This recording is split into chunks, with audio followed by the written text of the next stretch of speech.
So I just think we can just get started. First of all, I want to thank everyone for taking time to join us here today. And we are really fortunate to have, all three of you join us to, discuss about one of the biggest problems that most organizations are facing right now. Especially with COVID, there's been a big disruption in terms of life for everyone, including you, me, and all organizations, right? One big thing that we see as a challenge has been that employee experience has been a major topic of discussion for every HR department right now. And what we wanted to discuss is to about some of these challenges that we are currently facing, and what can we do to make sure that we address these challenges. Right? So maybe to get started, I'll just do introductions. A quick introduction about myself. I'm the current CEO here at Oorwin Labs. A little background about Oorwin. We are an AI-enabled sales, recruitment, and HR platform. We do have functionality where you can manage all your CRM functionalities, your applicant tracking system functionalities, as well as human resource management functionalities. We are a global company. We are based out of US, but then we have offices in US, India, and Singapore right now. So that's my background. I'll just give a little brief introductions. I know we have Crystal, Harjeet, and Ailet here. Briefly, I'm not going to do introductions. I'll let you introduce each of you yourself. I think that will make more sense rather than me introducing you. So I'll get Crystal to just get started and give us a little background about yourself, and then we'll ask Harjeet. Sure. Hi, everyone. Thanks for joining. I'm Crystal Kadakia. I'm the owner of Kadakia Consulting. I focus on organizational consulting related to helping companies transition from an industrial age in terms of people, systems, processes to digital age. And I'm a two-time TEDx speaker. I have a couple of different books out there, The Millennial Myth, most recently Designing for the Modern Learner, really just trying to tackle the status quo and help people shift into the possibilities with the digital age. Thanks for the introduction. Harjeet? Hi, this is Harjeet. I am a author, I am a speaker, I am a poet, and I work with HR also. So I believe that's it, what I am.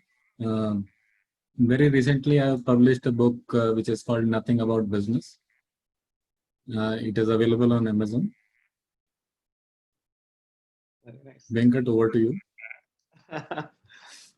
Thanks for the brief introduction. I think you are just not trying to tell. I think one of the most important thing, Harjeet, that based on our discussion, is that Harjeet is a very important, influential leader in HR space. He's an award winner on multiple awards across the nation and globally as well. Very important. He's an influencer in the HR tech space, and currently he's working as a vice president for a large global firm right now. So I'll let you introduce yourself as well, please. I love that you're a poet in HR. That's fantastic. For me, after having a very successful career in technology in the Silicon Valley, working for a small little internet company called Cisco, I had the opportunity to be the Chief Strategy and Innovation Officer for Cisco Canada, be the Chief Diversity and Inclusion Officer for emerging markets, the first one we had, learned a lot about the world through it, and working on mobile strategy in 2003 and really having employees all over the world, bosses all over the world. And after a life-changing transformational hiccup that I had, I left corporate America to really be a pioneer looking at the future of work, starting to work as a futurist, and also bringing concepts like life working, because I want to live in a world where we don't have workaholics, we have lifeaholics. So I'm really excited about this conversation, and thank you for inviting me in. Perfect. Yeah, thanks for introductions, Ailet. Before we get started on different topics that we have today, I wanted to make sure a couple of housekeeping items is just so that everyone knows, this video is being recorded. So we will have this video recorded session available on our website post this session. And we also have a Q&A box here. And if you have any questions and answers, please go ahead and enter them right now or even during these discussions. What we try to do is try to address them at the end of the session. So we have a 15-minute window where we're going to answer all the questions that you may have. So maybe I'll just get started and get to it. So one of the main reason we are having this discussion today is COVID, right? What is the need for employee experience right now? So maybe to get started, Crystal, I want to get some of your thoughts on why is employee experience such an important thing right now during COVID?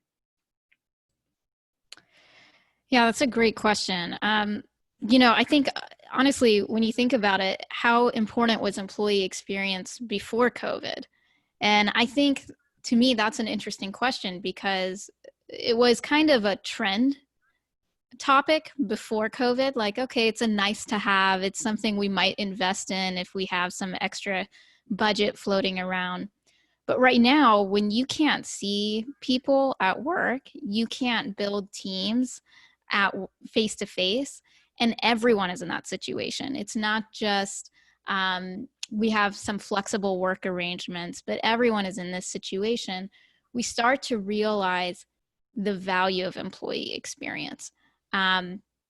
Because right now our lives are very unstructured. They're not so segmented. Our home lives and our work lives are completely meshed. And frankly, they were always meshed like that. It's just now we're really bringing it up to the surface. And so employee experience in COVID is extremely important, and it's changing how we even think about things when we go back to work. For folks who are even already transitioning back to that face-to-face environment.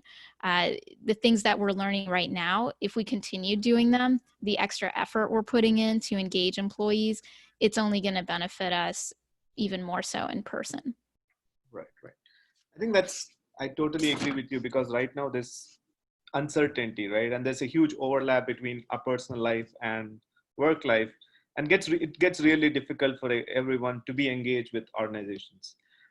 So I think coming to an extension question is that how do you communicate with all your employees, right? So I think this is one of the biggest challenges all organizations are facing right now is how do you communicate to your employees and what's the best way to communicate to them? You can take companies of different sizes. There are companies who have 10 employees, 2 employees, to thousands of employees, right? So there's a different. So what's the best way, right? And how do we, as a company or even as an employee, how do we get connected and what's the best approach to get connected and communicated? Yeah, so I think that there's 2 big things to think about. One is communication in your immediate work environment, your team, the people you're managing, and how you're communicating and establishing communications, a cadence of communications with them.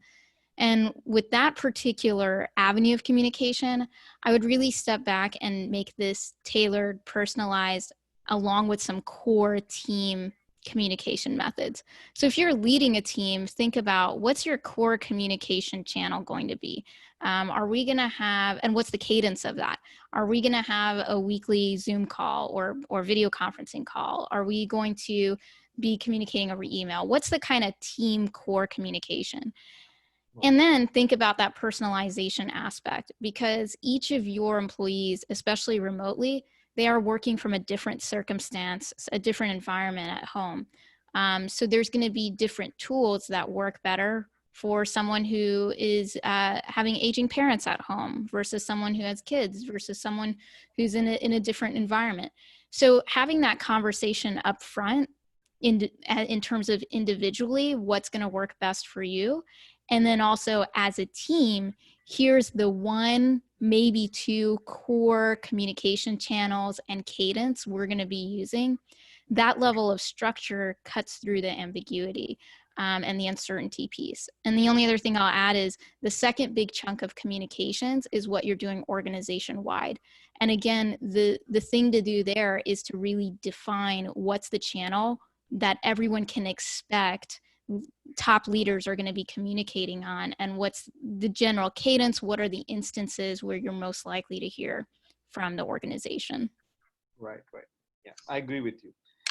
So also another, maybe a little, I wanted to ask this question to Eilert as well, especially in terms of organizations. How do you, with COVID, some of things have changed, especially in terms of what the vision is, what is the mission that they're trying to accomplish. Not 100%, but importance of employee engagement has also just squeezed into your vision statement right now, right?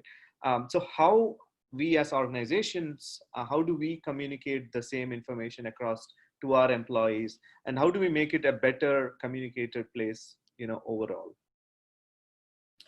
So I've been working in internal communication for a long time, even though I'm eternally 27. And I think that probably about 20 years ago, I predicted that we're going to be facing some of the biggest global leadership crises, and we're here. What we're seeing is bigger than just employee engagement and experience. It's the fact that we've been leading with structure versus purpose. When employees are engaged with why you're in business and what you're creating in the world and delighting your customers and having a great experience, there's a different framework in place than the one-way communication that most leaders practice. And COVID-19 has been a great opportunity to debunk some of the myths that Crystal talked about around work-life balance. It's a myth. We're just one person. There's not a person that's separated in terms of professional self and personal self. And COVID-19 has really shown us that integration. What we're not talking about is the fact that the people at home also have more obligations because the whole system and infrastructure that we created is broken. And so, if you have small children at home, things are changing. Talking to a lot of women recently, I found that a lot of them are saying, very successful women, they're saying that they're back doing their full-time job plus doing all the care at the home, which we haven't talked about. And so we really need to debunk the work-life balance and come up with some new models around the experience and engagement of being aware. And I think there's this whole ancient technology that's coming back into play that we've totally missed with all this technology. And I love technology. I've had some of the most amazing conversations using technology and the latest bleeding edge, but this ancient technology is called dialogue. It's about listening and communicating.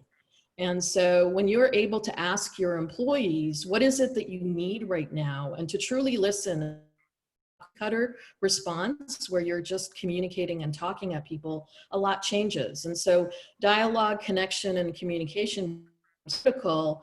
And at the heart of it all is trust and relationships. And so when you start asking questions about, are your leaders trusted?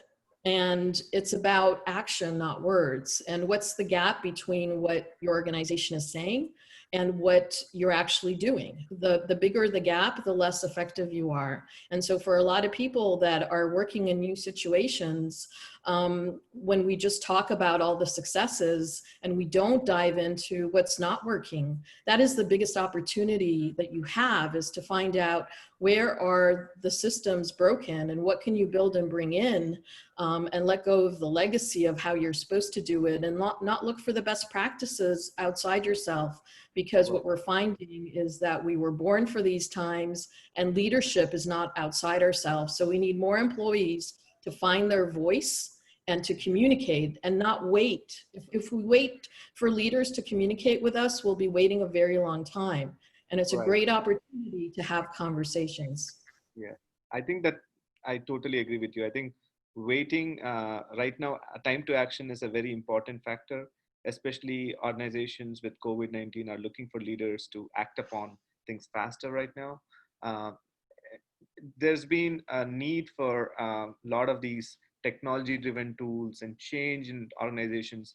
In the especially example is onboarding, offboarding, anything, right? So they are expecting very high experience, right? Employee experience, and how are they getting onboarded, I think the old way of getting onboarded is not relevant anymore. I'll give you an example. Is, we would send an offer letter, and a W4, and I-9, and whatever, onboarding documents were there. Traditionally, they were sent out by email. You would find a FedEx. You would go print those, sign those, and send them back, right? But now the whole world has adopted to a digital way where everything is digital. You go in there, you get an email, you sign those. So onboarding has becoming very easy, right? So that's just one example. But in terms of an employee, that's one area, but there's a lot of other areas that we see a lot of traction going on. And for the next question, I wanted to go to Harjeet and bring up one challenge that I've seen a lot of research coming out, was that right now, most around 40% of employees, with COVID, they're feeling that there's a huge burnout, right? They are overworking right now because they're sitting at their desktop computers and spending more time, right? And also there's been a research that 20% of the people who are working from home are also looking at depression as a problem, right? So that's a big thing. Area of concern is that how can we, as any organization, solve this problem about managing time that's being spent on work versus personal life, as well as, how do we avoid problems such as depression or other things that could, get into our lives because of the way we are working right now. So I will tell you a story. Sure. Earlier, when like my boss will call and I will pick up the call, he will say, "Hey man, where are you? I have some important work which has come up." And I will say, "I have left for home." And then he will say, "Okay, we will discuss it tomorrow." Now problem is I can't tell him that I have left for home. I am already in home and I am working from home. Right. So all my excuses which were there for saying I want to balance my life, COVID has taken all those excuses away. Now when excuses are not there, then life becomes slightly complicated. Second thing which has shifted in this whole thing is that when we started working from home, so my wife saw me working from home for the first time. Like in India, it is like you go to office, office is office, home is home. That is how we, like I personally worked for 24 years. When she saw, she used to think that I do a very big job. Means I must be breaking stones or something. When she saw, oh, this guy sits and talks the whole time. So she said, this is not a big work. You have to help me with the household work. Now, this is another pressure which has come to me. So my boss is expecting something and my super boss is also expecting something. And I can't say no to both. Now, another thing is, in this COVID environment, what happened, a lot of people, a lot of industries or a lot of companies went through bad phase and there was loss of jobs. So there was a sense of insecurity which came in. Right. Now, when that sense of insecurity came in, now I can't tell my boss, I'm not talking personally, anyone decides or says, I don't want to tell my boss that I don't want to work. Because if I say so, I don't know in which direction it will go. So people are accepting work the way it is coming. And see from the boss's side, how boss is thinking. Boss is thinking, I am not sure whether this guy is working or not. So boss is also trying to make sure that this person should be productively engaged, because engagement and experience is something which is very important. I want to drive productivity. I want to make sure this guy is engaged. So boss also gives more work. The person is accepting more work. Correct. This is a trust issue. This is an insecurity issue. And then there are other factors. This has become a snowball, which is increasing in size. And that's why mental pressure is getting created. Correct. Look, once you have insecurity out, once your vaccine or any kind of method is out, that insecurity will go away. Right. And if there are tools, technological tools, which gives boss an assurance that my people are working, and there is transparency, either through methods or through tools, that if I am sure that my people are working and I am getting the required output, then what I will do is, I will not push people with more work. Right. And I believe that is going to solve the problem in next 3 to 6 months when the things normalize. That is how I see the whole situation.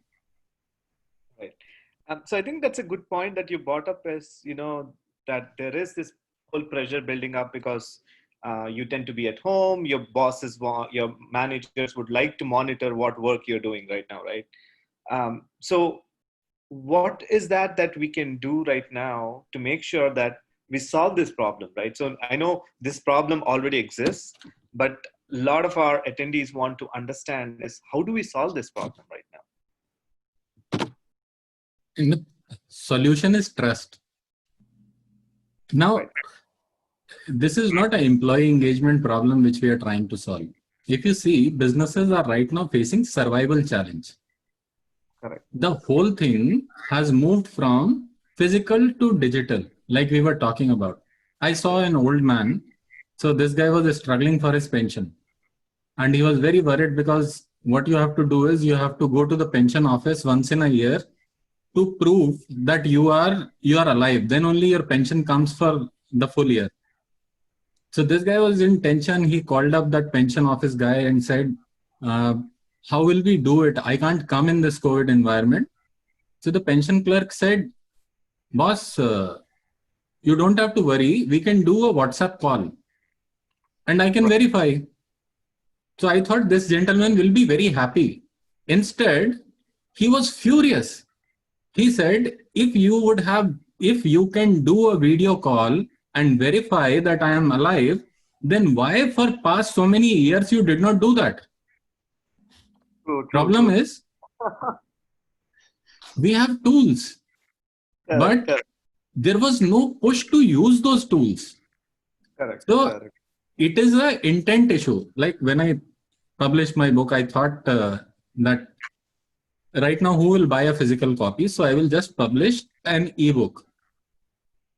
Right. The kind of things which I'm hearing from people that, okay, how to buy an ebook?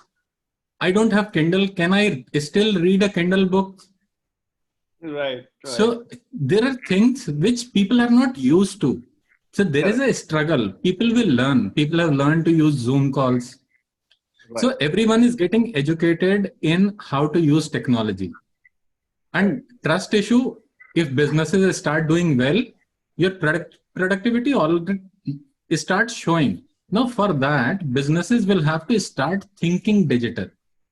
And it is not easy to think digital. So roles are going to change. Contracts are going to change. Now, if all these things change, if companies start thinking, okay, do I need these people for full time or can I do gig with them? Or do I do part time with them? Is this role required in the digital environment or not? So that kind of organization restructuring needs to happen. If that organization restructuring happens, then you can solve this problem very easily. So businesses should do well. For that, there is a lot of hard work required and employees will have to participate in that. That is how trust will come. And with more usage of digital technology, you will find that things are becoming a little more easier. Yes. I think you sort of summed it up. Technology adoption is one of the most important factor right now to make sure that we solve a lot of these problems. Also, I want to just move on to Crystal and ask a little about, because everyone's working remote, right? How do we make sure that employees are very effective, as well as make sure that they're also doing well in terms of health and in personal life? How we can organizations help employees, right? So can you just throw in some of your light on, how organizations can get into that? I know tools and technologies was one, but how can you also make sure that they're also doing well on their personal front or in their personal lives? Yeah, so this ties in really well to kind of the discussion that's been taking place. I think in terms of what you can do right now, there is a lot of letting go as a leader or as someone who works in HR around how things have always been done. Frankly, one of the biggest things that I tell my clients is in the industrial age, we were super focused on getting repeatable quality processes from people, which is essentially, if you think about the future, that's all the things that are coming with automation, those simple things that you can repeat and make it a quality thing. What we're doing now in our digital age, and we've been doing for the last 10, almost 15 years now, is really focusing on how do we unleash strategic thinking? How do we unleash building strong customer relationships, building strong relationships with one another? How do we unleash creativity? How do we unleash innovation? All of the things that make us different from one another.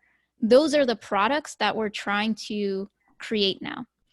So the biggest problem when you're thinking about what's personally empowering productivity is that we have a very old, outdated workplace. We're focused on a very heavily structured, back-to-back meetings all day without even thinking about what is the work people are being asked to produce today, and does the method we're using still align to that? And frankly, 9 times out of 10, I found it doesn't. It doesn't align. So if just having a paradigm shift, a mental shift as a leader or someone working in a people strategy space can really help with empowering your workforce. And this is what you have to do is you've got to start getting people, your people and yourself, to stop copying and pasting that in-person office environment back at home or when someone's working remotely. Because guess what? Working remotely is not a new thing either. I've been working remotely for 9 years now, right? This is not, for corporations, especially those who've really struggled to adopt to technology and evolve for the digital age, this is like a whole brand new thing. But for all of us who are already a part of the gig economy or self-employed, you have plenty of examples to draw on of how do you manage your personal life versus your work life. It's already out there. So don't pretend like you're trying to invent something brand new. As an individual, if there's one thing I could tell you to do is to stop copying and pasting your office environment at home and instead start really looking at how are you managing your energy? Because you're not managing time in this digital age. You're trying to unleash your constant energy to be on all those calls Harjeet's just mentioning. How do you talk to people all day long and still produce the same at hour 8 that you were producing at hour 1 without managing your energy well?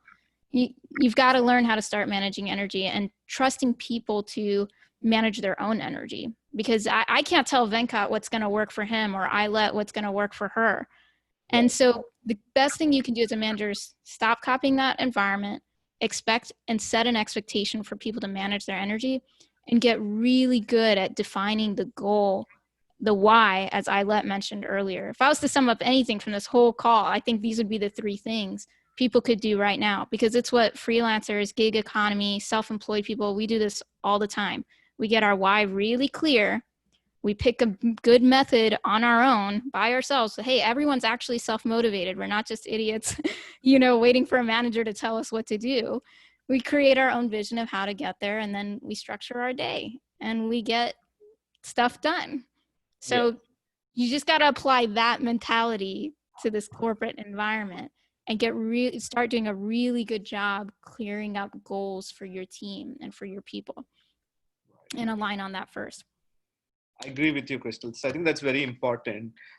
Maybe a little extension to the same question, maybe I'll ask Eilette is, there's a lot of these routine tasks that we do. And how do we manage these routine tasks and automate them, as at the same time also manage your employee performance management? How do you take out more analytics out of these? And because right now, a lot of HR analytics were based on different factors. Globally, every workforce has been different. I've worked with many services companies, staffing companies. So every company has a different model and a different way in which they've been engaged traditionally. So things have changed right now, but there's a way to automate a lot of these activities right now, right? So in terms of, and also the performance management was, they used to have one-to-one in-person performance management sessions, right? Your HR analytics were different. You would monitor the amount of time they were spending at the office. Usually it was check in, check out. In a lot of countries, what time do you check in, what time do you check out? So things have changed, right? So during COVID, so based on your thoughts, we want to understand what's the best way to automate our tasks, performance management, as well as analytics. So I'm probably not a great person to talk about this because I'm going to take a layer up and then go back down. I think Okay. the elephant in the room, or as we say in Canada, the moose on the table, is the fact that we no longer know what work means in the 21st century. And we're not having a conversation of what does work mean. Does work mean clocking in and clocking out? As Chris mentioned, when we know why we're in business, where each person knows why they come into work every day and focus on their role. We have people competing inside organizations, on teams. We only provide one promotion, one raise in good times. God knows what's going on right now in COVID-19.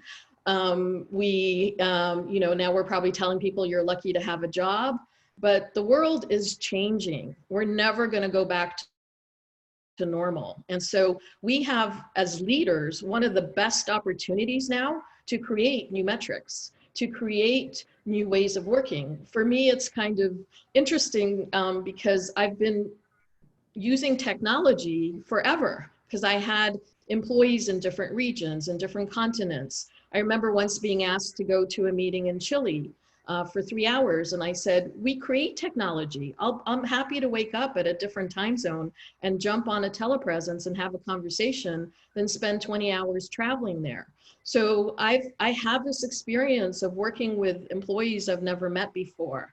And one of the things when I was Chief Strategy and Innovation Officer at Cisco Canada that we did was we started using the technology at the leadership level. So if your leaders aren't adopting the technology in their day-to-day life and integrating it as a way of life, it's going to be really hard for employees to do it. So I have not had a face-to-face performance review when I was in corporate for years because my manager was in London or he was in Singapore or he was in Canada. He was in different places in the world. So the technology became an enabler. And that's what we need to start looking at. And when it comes to performance management, when your organization starts understanding what work is and doesn't divide between hard skills and soft skills, like trust has come up from all of us as a key component here. Do you rate your employees on how trusted they are and whether they trust themselves to make the right decisions for the company? Asking the questions that really get at the heart of what you're trying to do. Are customers trusting them versus being clocked in or clocked out? And the more that you can create that, just like work-life balance was a myth, so was empowerment. Right. You don't get empowerment from someone else. You got to power yourself. As Crystal said, it's how you're investing your energy. And so when you take the tools, and we have so many amazing technologies right now, and when we lead them and integrate them into our business versus leading with the technology, when SMS texting came out, no one took training. It was valuable. So look for the technologies. You guys offer amazing technologies. Look at how they integrate into your work and what does performance management for you need to look at, not what everybody else is doing, because you are you. And as Crystal said earlier, I can't tell you what's best for you, only you know. And that dialogue, conversation, connection, trust, and relationships are what really need to drive all of us, and to stop competing to win at all costs and really think about how do we create unity across our organizations, not conformity and uniformity, to really be able to give people an amazing experience. Right, right. I totally agree with you. I think it's a very important point. To sum it up, maybe a lot of companies I see these days are not time driven, right? So the time you spend does not the factor that organizations are looking at. I think it's more value driven. Is the amount of value that you're able to generate as an employee, right, or an individual contributor, and that's what even managers and leaders need to look at is what's the value that they're bringing to the table. It's not about the time that they're spending out. If they're spending 2 hours or spending 15 hours a day is not exactly the point. Is to manage the value. So even performance or other factors, I feel in the future should all be value driven rather than time driven. So moving on to one of I just wanted to add to that just one point, which is, are you measuring your leaders with the level of empathy they have? And do you have a conversation of what empathy really means? Because that is a driver for everything we're talking about. Right, right. So that's a very good point. Enabling your leaders in your organization is very important, especially when you want to create better employee engagement as well. Right. So moving on to one other question I wanted to ask you, Harjeet, was how do you get engaged with your, traditionally we used to go to office, we would meet all our colleagues and people who we work with, our bosses, our, reportees. How do you get connected right now? What's the best way to keep connected? And it gets really difficult, right? You would just walk by a desk and say hello, or you would just go by, drink coffee together. Now things have changed. Now in this digital world, how do you be connected with your peers and, have meaningful conversations at all times? Frankly speaking, it is easier now. All you do is say Because- hi on your chat because box. you don't have to hunt for the person where the person is in the office or in which block. Right. You can pull anyone from any meeting to any meeting Right. and say, I just need an opinion. Can you just jump in? Let's understand what is the base for engagement. Why do we want to engage? Look, companies want to engage people with their work. Right. So are you able to provide meaningful work or not? That is something which is very, very important. If you take example of army, now in army people go that, okay, I want to serve my country and I want to fight on the border. Now fight is not happening all the time on the border. So what do? They tell them, okay, dig holes. Once they dig holes, then they say, okay, now fill them. They keep them engaged. True. So how you keep people engaged is by giving them work. Now, can you keep people engaged by saying, okay, dig the holes and fill the holes? You need to give something meaningful, which matters to their personal vision. Everyone in their life is looking for that. I want to do something which serves the purpose of my life. Are you able to align to that? That is one piece. Second is, if you see anyone who is working, are you able to provide infrastructure to that person so that the person can work? That is another important thing. Many times what happens is you give the work, but you don't provide the support system for doing that work. And the person keeps struggling. It can be the direction, it can be the required knowledge or training, or it can be the physical tools. That is why you do induction. That is why you do n number of things to make sure that the person understands what is to be done. Correct. Third important thing is to listen. Look, whenever we work, it is some part of work is of our choice. So every time you are not fighting on the border, sometimes you are fighting and you are happy with that, and remaining 80% of the time you are doing something which you are kind of okay with. So you want to vent out. Are there channels where people can vent out? Is somebody listening?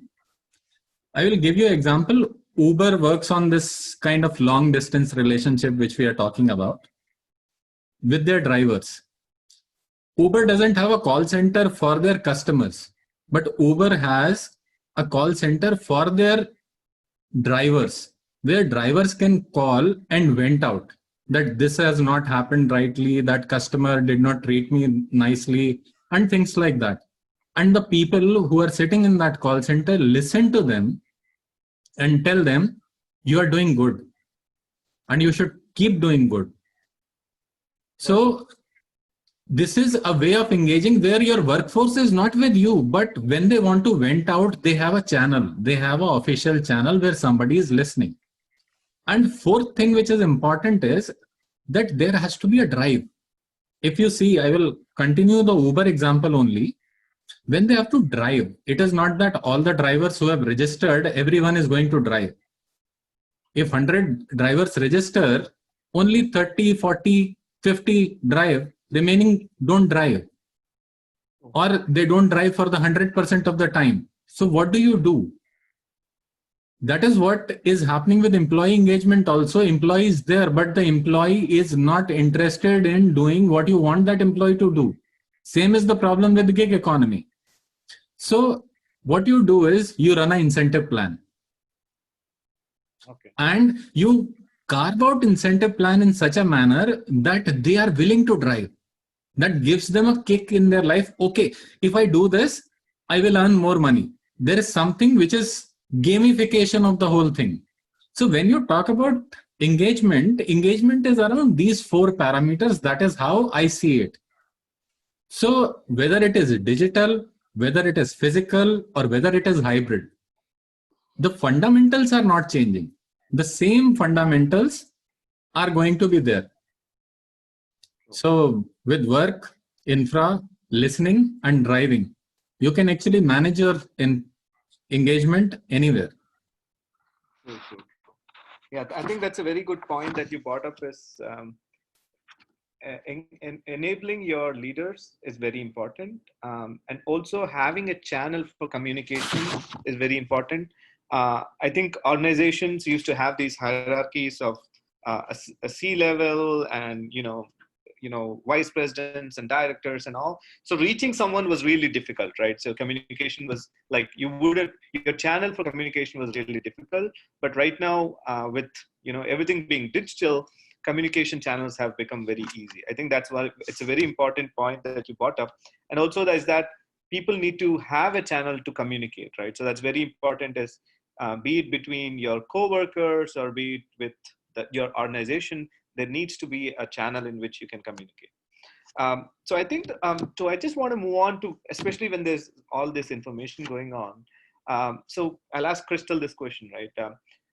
There's all this information that's going around. And, sometimes, take it myself or anyone, we have so much information that we are overloaded with information that we have, right? So how do we manage all this information? Like, what's the right information to look at and what should I avoid? I have to, example is I have to read CNN, I have to read Fox News, I have to read, channels across the world, BBC, and, and then I have to go after tech stuff, that stuff. I have so much information. So now how do I manage all this time, especially being an employee as well as an organization? What information should I cater for our employees? And what information me as an employee also need to look at in my day-to-day life? Yeah, so my first question would be why? Why do you need to read all those different news channels, right? I think it's, my second response is shut it off. There is a moment in time where, so again, you have to think about what is it you're trying to achieve here. In everything about digital technology, to me, it comes down to intentionality and choice. Problems of intentionality and choice, because before this digital technology, there were very limited pathways, much more limited pathways in how to communicate, how to get information, how to build relationships. There's just certain avenues that are common and were available. And now with digital technology, that number of avenues has really expanded. In terms of communication channels, you have so many different communication methods. In terms of information channels coming at you, it's not only is it constant and immediate, it's across an entire landscape, global, regional, local, social media versus news versus your neighbors commenting on crap, right? It's everywhere. So the only way you can manage this is by becoming more conscious and exercising intentionality and choice. So you can no longer rely subconsciously on the fact that there was only a few things out there and our brains could handle those few things, and you didn't have to think about what you want to handle. You can't rely on that anymore. We are not in that's not the context today. You look at young kids today, Generation Z growing up, and what they're totally different from millennials. Millennials, when we first started with technology, we tried to be on everything, everywhere. And I see boomers, Gen Xers, all of us who really haven't grown up from, age 2 with social media, we still try to be everywhere all the time the same. That doesn't make sense. You look at a Gen Z, the first thing their mom or dad complains is, I can't reach my kids. I've tried chatting, I've tried Snapchat, I've tried this, I still can't get to them. You know why? Because they turn that crap off. Right. Because at some point you have to. So I'll offer that as, just this point around, you can turn it off and you have to choose. So how do you choose? Well, it goes back to what Ayla, Harjeet have both been saying. It comes back to the meaning, the why. You can only have intentionality when you have purpose. So anytime you're trying to make a decision as a leader, as an employee, there's a certain amount of information when you've reached enough. And it's enough because all you end up doing is scrolling down your phone and your eyes start to blur, or you're scrolling down a web page. You can't, you're clearly, you're like a sponge. You've reached your capacity. Okay. And at that point, the only way, the next thing that needs to happen is for you to make a decision and try it, and you'll get real-time feedback, which will actually be more meaningful data for you. Or you need to sit back and reflect and let all this information coalesce in your mind.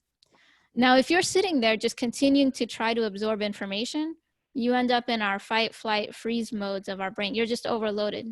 And that's that feeling you're talking about, Venkat. You're just stuck, right? True. So the moment you feel that stuckness, your brain this is the thing your brain is already subconsciously telling you is, it's enough.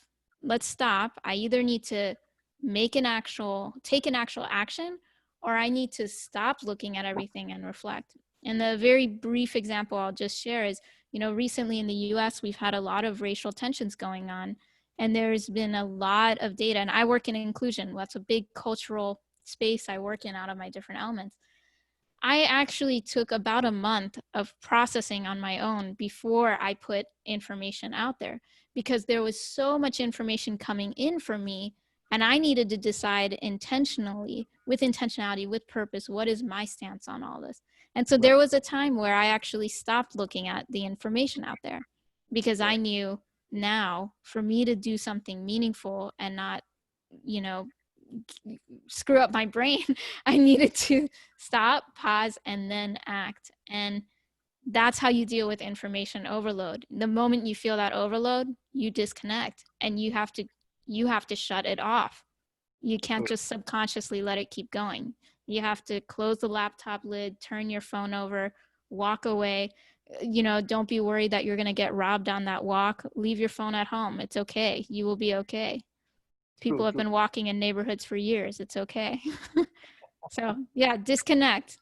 Correct. So I think it's a very important point that you brought up, is to manage the information that you are currently getting, right? So with all that information is to figure out what information that you need to spend time on and how do you spend time on it.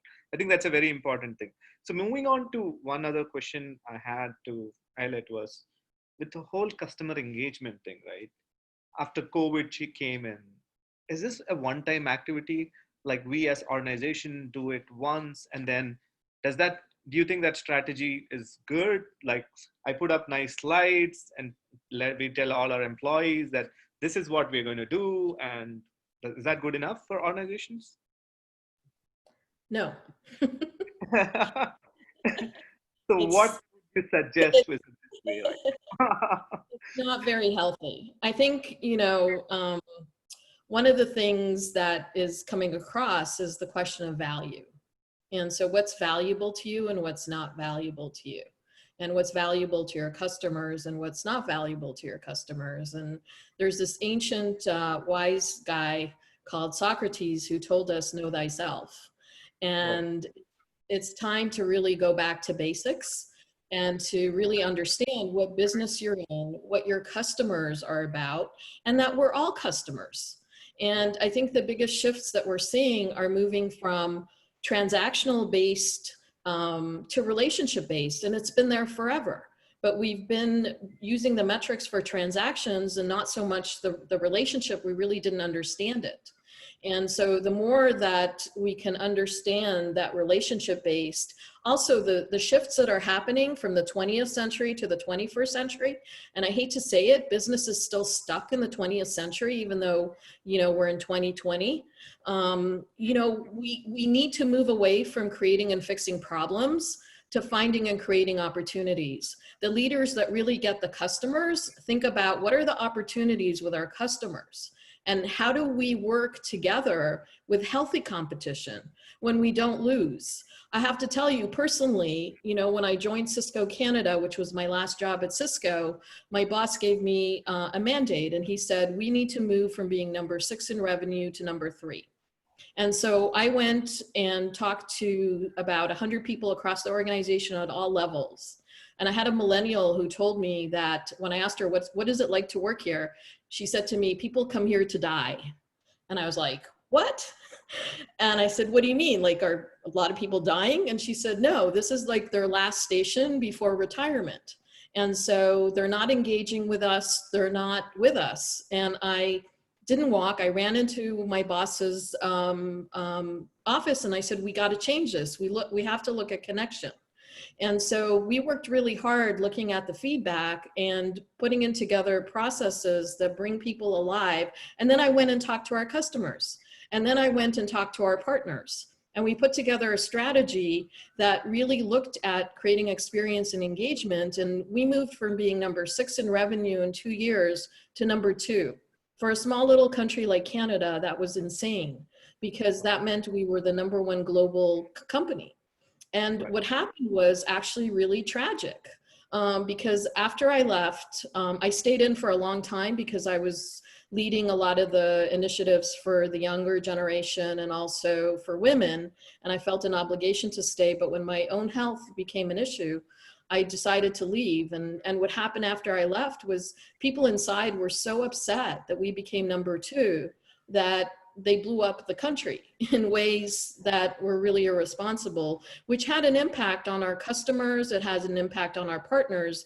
And so the thing that we really need to think about right now is we have an opportunity to work holistically, to bring the departments together, to bring people together, to not just ask questions, but as many of us have said, to truly listen with our hearts and to really understand that we're collectively on this adventure called life, and business has a social responsibility to really step up our game right now. Right. I think that's a very good point, Eilert. But, you know, I know we have another 10 minutes, and if anyone has any questions, there is a Q&A box here. I know some of you have put in their questions already, and some have been answered. But if you have more questions, please go ahead and put those in. But before, you know, we get into, you know, the end, I wanted to make sure I have this big question that, you know, is in everyone's mind, right? Is how do you build trust, right? Trust is very important factor now. Like, no matter what, like we've been discussing about this so long, virtual trust is really difficult. You know, we spoke about, you know, just trusting them, monitoring them, value driven. There's been a lot of these important discussions going on. But can we measure trust through tools and technology? Is that the right way? Or are there different ways in which you would want to communicate to your managers, in which they communicate back? And, you know, there's some sort of mechanism that can be in place, because organizations are slowly working on putting out a roadmap on employee experience. So I want to just take a couple of minutes from all three of you and just give your insights on trust. And, you know, what do you think? Maybe I'll start with Crystal. Is what does trust mean to you, and how do you see trust from yourself as an employee or as an organization as well. Yeah, there's a really good model on trust that I use. It's from a gentleman named Richard Fagerlin, and he wrote a book called Trustology, and he likens trust to a three-legged stool. And the two legs of that stool that really stick out to me, one is around trusting that someone's competent, and the other one is trusting that they have your back, that they care about you genuinely as a person. And one of the things he talks a lot about is how trust is not about being earned. It's something that's given. When trust is earned, it's something that you keep on the scoreboard in front of you. And, you know, if you've ever been in a relationship, you know how well that works. You all start counting, you know, well, she did that, he did that, and you start having this trust scoreboard, and it doesn't go so well. And he talks a lot about giving trust. And I think that's what really strikes me still in this COVID time we're in, but as we've really been talking about this new normal we're heading back to, where we're talking about hybrid models, where we're talking about businesses actually catching up to the digital age that we've already been in, it comes down to, are you giving trust? And I don't think to me, I don't think it's a measurable tool basis. Your real measure is the employee staying with you? Are they producing not just the results just from a profit perspective, but in a way that it's not just about customer delight, but it's about employee delight. They're feeling like they're actually growing in their career with you for however long they're with you. And that you know that if they left that organization, they would always refer back to you, wow, that was a company with a great culture. Those are the kinds of things I would be thinking about and measuring at most if I was proposing measures around trust. That referral back, even if they do leave, because it's okay. You know, we're not doing a 40-year-long career at one place anymore. Again, that's not the context we're in. But I would give trust and see where that goes. That's really where we're at. Without giving that trust, we can't evolve our workplaces. Right. I agree with you. So can you just share some of your thoughts about trust and how it relates? So if we think about trust, we've been conditioned from the time we were children to trust everyone outside ourselves before we trust ourselves. And so to me, the trust is very personal, is like, do people trust themselves? Because when you could trust yourself, you can trust other people. I think the metric we should be really measuring is what's the level of fear inside your organization, and what's the level of trust. Because if you're managing with a sense of fear that people are too scared to speak out, people are not really innovating. You know, we have this whole thing about disruption and innovation, and I don't think we could talk about it anymore because COVID-19 has disrupted us to the core. And now we need to look at, you know, creating trusted relationships, to look at the depth of community. We haven't even touched about this. When your organization works as a community, the trust is there. But if you know how safe people feel, and measure the level of safety because they're not taking risks, and it's a delusion to think that you're safe, never safe. And so being able to understand the level of trust is absolutely key in this century. True. Yeah, I agree with you. I'll let Harjeet also share some of his thoughts on trust. So I will tell you a story. I was working with Tata Motors and a senior person joined and he bought a Tata vehicle. So we were very proud that a senior person is joining, and within 1 week of joining, he bought a brand new vehicle. And next day, the gearbox broke. And we were like, how will this guy trust the company? So like we went inside his office and we were thinking, okay, how to start? And he was so happy. I was shocked. Why is he happy? His gearbox broke. So he said there was some minor problem in the gearbox. They changed the entire gearbox. Right. Now, thing is, things can go wrong. It is how you fix it. During the COVID, how you have treated your people, that would have built the trust. And if you have not treated them well, this is the time to fix it. Crisis is not gone yet. You can still win them over. But there is something called Maslow hierarchy. What happens is, earlier you were asking a question that how was employee experience earlier and how is it now? Earlier employee experience was at the level of hierarchy where we are saying that you are at esteem level. People wanted to serve their esteem. Suddenly with COVID, people have come to that physiological level and safety level. Now are organizations able to come down to that level and able to serve the people or talk to them in that language? That will define trust. Still, if you try to talk about esteem, the genuineness goes away. So the genuineness in the relationship is very important. Right. I agree with Crystal. There is no point in measuring the relationship. How do you measure that? How much you love your wife or love your spouse? Right. You can't do that. Agreed. So true. Yeah. Thanks for all your insights. I know we have finished our 1 hour time, but before I leave, if anyone has any questions, please go ahead and just drop it out to all of us. And feel free to reach out to all of us on LinkedIn and get connected as well. And again, I want to thank Crystal, Eilert, and Harjeet for taking time to just talk to us. I think the most important thing out of this session that personally I probably learned is, information overload was one thing. Employee engagement is, it's so important right now for organizations to come up with a roadmap and a plan. And the only way that you can do that is by listening to your employees, right? To get more feedback, get information from them and evolve that plan that you have. And like you said, it's not like a one-time plan that you would have and run it for the next 5 years is not going to happen. The plan needs to evolve as we go. It's not like a plan that would just happen. Again, I want to thank all of you for taking time. I'm sure all of our listeners had a lot of information that they could get. So post this session, we will post it on our website and we'll also share it with all the attendees so that they can review this information again. But again, thanks everyone for joining. I look forward to talking to you soon as well. Thanks, Thank you, everyone. everybody. It's great to talk to you all.